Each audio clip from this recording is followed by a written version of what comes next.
Hi, I'm Christopher Brooks, and this is the video portion of my final project for Dr. Zhao's class. So I'm going to be talking about body image satisfaction and how the media plays this really big role in what we view as being the ideal body type, what we look at as being considered beautiful or handsome.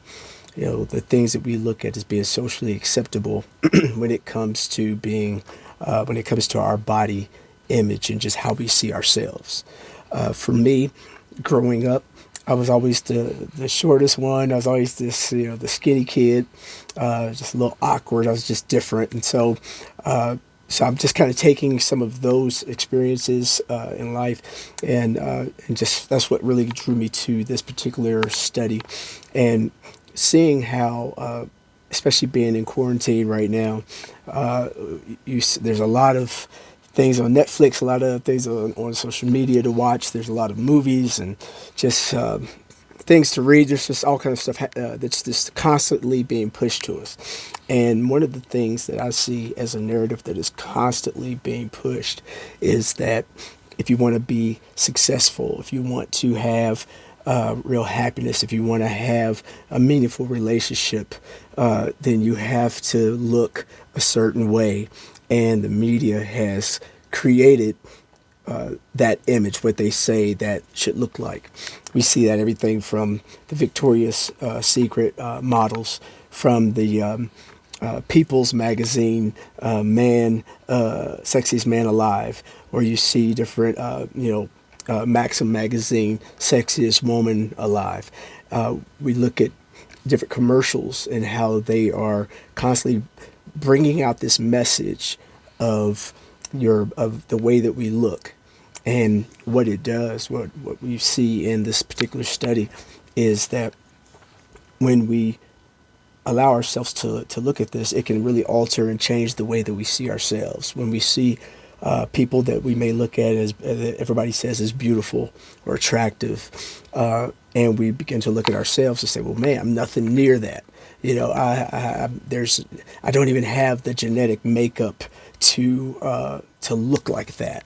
Then it takes on this negative outlook on ourselves. It causes us to see ourselves in a very negative way, causes us to have negative feelings about ourselves, and even how we do approach relationships and how we interact with people can be altered and kind of tainted by this negative self-image. So the first thing that I want to share is that we are not born with with this negative outlook about ourselves. We're not born with that. That's not in our DNA. It's not something that we inherit through our bloodline or anything like that. Because great grandma had a negative self-image, all of a sudden I was born this way. No, if anything, it's the actual total opposite. We see that, think about it. When a baby's born, everybody's like, "Oh, that's such a pretty baby," and oh my goodness, oh, look at the cute baby. And even if the baby isn't necessarily, some of them can come out a little different. You never hear anybody say, "Man, that's an ugly baby." They always say, "Oh, that's a baby." But there's always something positive that's being said, right? At least for the most part. From my personal experience, that's been the case. So, and then growing up, what do you hear? You hear, "Oh, daddy's little princess," or, "this mama's big man," or, you hear people have these great names and little nicknames that they have for their kids, and they see these other children growing up, and they see them, and they have all these positive things that they're saying about them. So it's not that we are born with this negative outlook about ourselves. So where does that come from? It comes from outside influences. It comes from outside voices that says this is what a man should look like, or this is what a beautiful woman looks like. If you want to be married one day, or if you want to have a relationship with someone, then your body must look like this, or you need to have these features to be able to be considered attractive. And we see it as you grow up and as you are exposed to life. We see in movies where the girl that gets the handsome prince.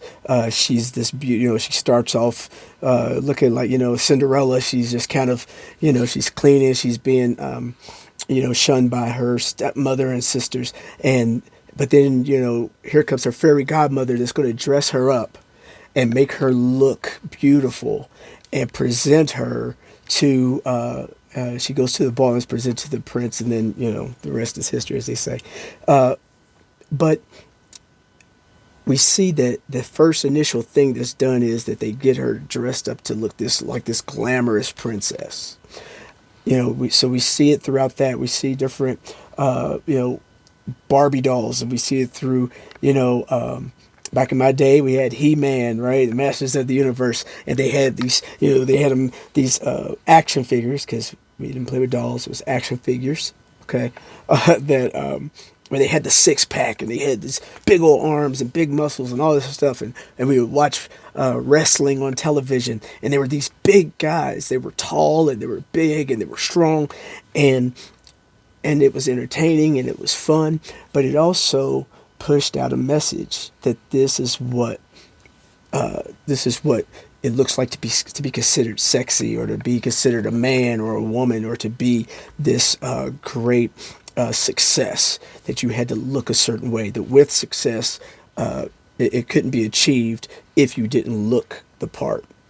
And so we see now even where people are, especially in Hollywood, where we're seeing people are spending all this money on plastic surgery, and they're doing implants, and they're doing all these things, and they're risking their health, and they're risking their life, and people are literally dying from these surgeries where they're trying to change or alter their appearance, because somewhere someone said that the way you look or the way you are is not enough.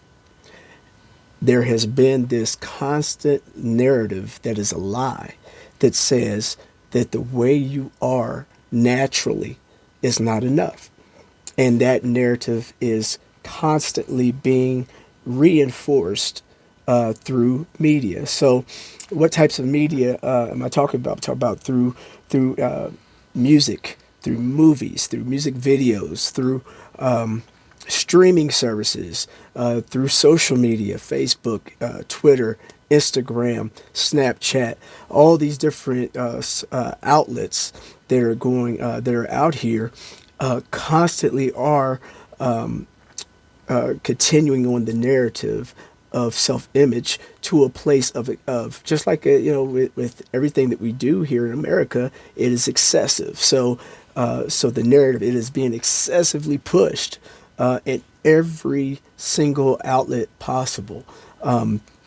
Even on the news, when you look at news media, or you look at whether it's your local news or whether it's something like Good Morning America, talk shows, things of that nature, you don't see everybody kind of looks the same.